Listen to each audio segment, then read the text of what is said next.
ముఖ్యంగా law and ఆర్డర్కి సంబంధించి మటుకు కరప్షన్ లేని విధానాలతోటి ముందుకెళ్లాలని మనస్ఫూర్తిగా కోరుకుంటా ఉన్నాం. అలాగే ఏ విధమైన ఇబ్బందులు కలిగించినా చాలా మందికి ఒక ఆలోచన ఉండొచ్చు, మళ్ళీ ఆ ప్రభుత్వం వస్తే ఏమవుతుంది, ఆ ప్రభుత్వం రావట్లేదు. ఇది ఎందుకు చెప్తున్నానంటే, ఇది I want to give you confidence, I want to empower you.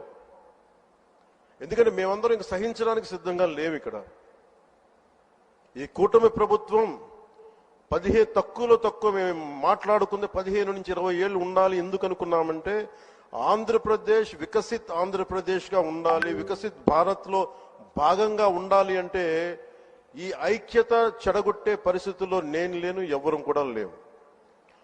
అలాగే ఇది గత ప్రభుత్వ పాలకులు కూడా ఇది గుర్తుపెట్టుకోవాలి.